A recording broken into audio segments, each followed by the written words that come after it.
What's going on, everybody? This is Barber with another classic, and today we'll be doing a transformation, taking you through the process from taking it from here all the way to here. The process was a little bit slow in real time because he wasn't sure how low he wanted to cut it, kind of feeling it out. Sometimes you gotta do that with your clients.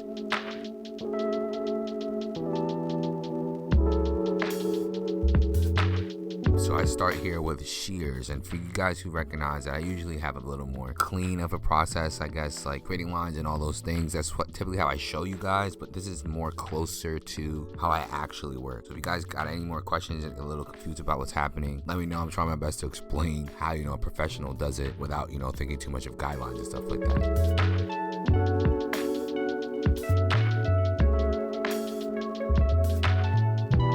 First I started with the shears, to give him an idea of how he would be looking. It's a big change for people, so you got to go slowly. And this is my 4, focusing on the top, because cutting hair and you have to cut hair for 30 to 40 minutes per client, you got to make sure there's efficiency. So I'm just focused on the top. If I took the 4 throughout his whole head, I'd be wasting time. My clipper doesn't have to travel off every inch of the head with every guard that I use.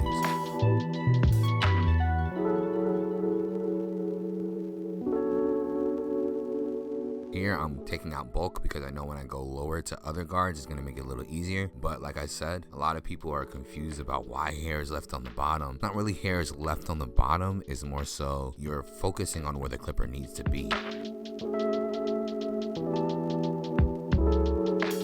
After completing my top with the 2, I'm now using the 1.5 halfway. The lever is halfway now. I'm just looking at the darkness. So I think a big difference between professional and beginner is a professional can look at the gradients of the fade while they're cutting, while beginners probably looking at lines and taking it out. Here I'm using a 1 open. It's like if you don't see your clipper as an eraser yet, you still need to work on your vision, because it's not really about creating lines and taking them out as much as it is just controlling the transition the entire time.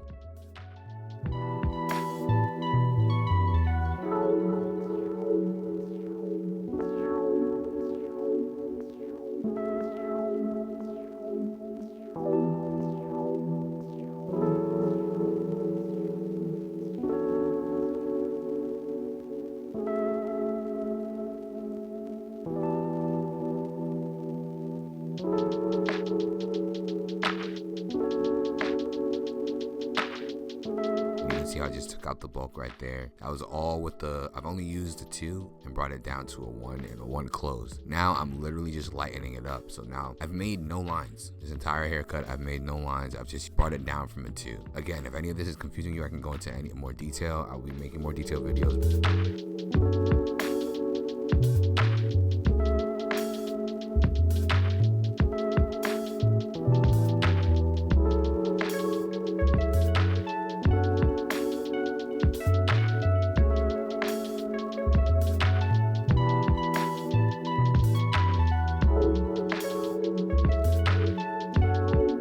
If you look at, we're gonna fade the beard now. The beard, if you look closer to the jawline, see that thickness right there and closer to his cheek, it's like faint. I'm gonna go against the grain on the darker area and go with the grain on the lighter area. It's not about creating lines and taking them out, it's paying attention to the transition. You're gonna see exactly how this beard looks. Just paying attention to creating the transition that I want to create.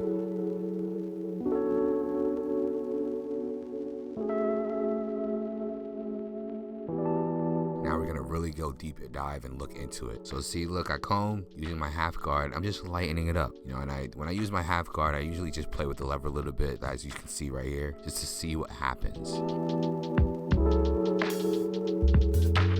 And I know it's big enough for me to not make too much mistakes right there. I know in this area that I'm in right now with the 1 open, I'm probably gonna end up closing it. So I'm just looking at the bottom of the beard and seeing how much lightness I want to take out from there, and then bring it into the side of the head, bring it into like that middle ear area. And as I'm doing that, I'm making sure that I don't create any harsh guidelines below. And this is just the mindset that I have while I'm cutting hair.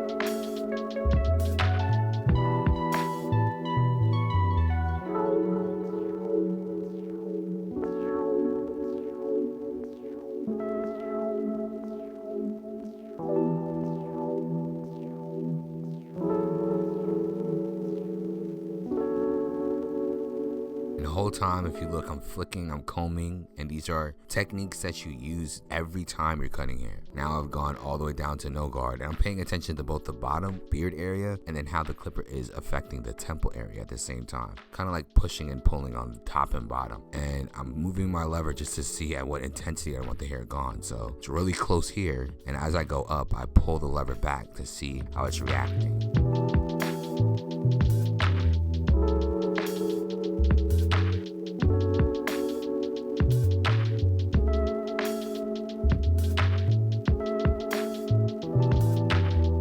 Using corner of the blade, raking, and flicking out motion. Because if I think a big part of cutting hair too is making sure your hand is light and you're not too harsh with your cuts.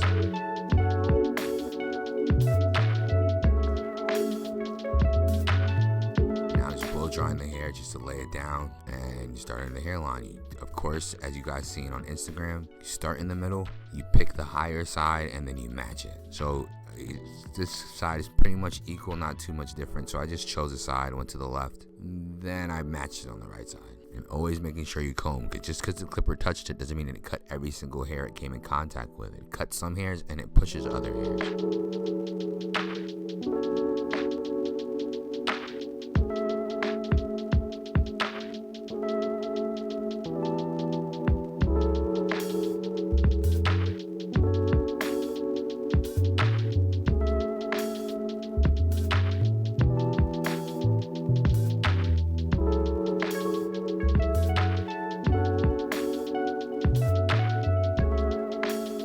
Looks okay, you know, this front line looks okay, but as I always say, the corners really make everything pop. It's just how we perceive it. It looks kind of dull now, then now I hit that corner and it's gonna look like the end of my clipper is going into the hair, but there's like a bumper on that trimmer, so it's not actually cutting every part that the blade is. Just when you see people on YouTube, it looks like it's going too deep, but you got to know what part of the blade is cutting.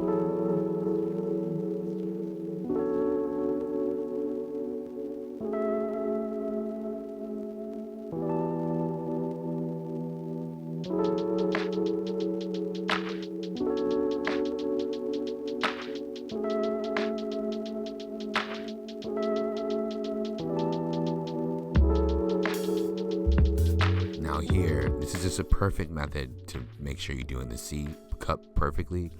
You pick a start point and then you pick an end point. And if you look, I'm kind of pushing the hairs because I know it's really light there. So I want actual loose hairs to show me where the line is. And then come over with the blade and follow it anyway. So this is just for my own eye, because my clippers aren't set too close for it to be able to cut stubble like that, you know. And I use a GTX blade on my Andis outliners. I don't know how much of you guys did that modification, but it's actually amazing with this.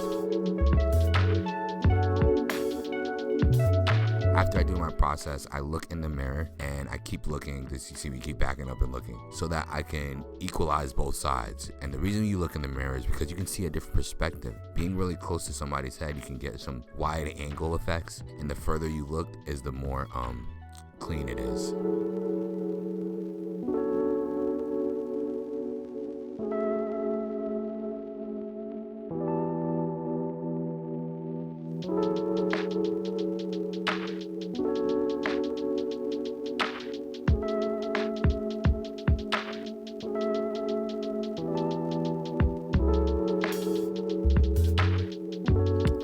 Tip for the back of the neck is you start your line from the top of that ear and you just bring it down. Back here I don't do any lines, I just fade it out just like I did the sides. I have a taper video on that if you'd like to see it.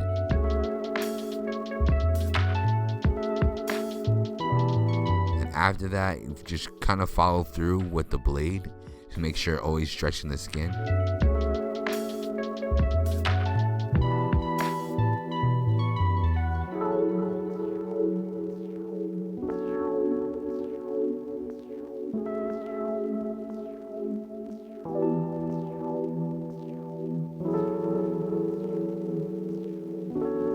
There's your before, there's your after. Hope you guys like this video. Thanks for stopping in at the Barber's Table. Follow me on Instagram. If you have any questions, DM me. Let me know what you guys think of this video in the comment section below. Like, comment, and share. Thanks again, guys. See you in the next one.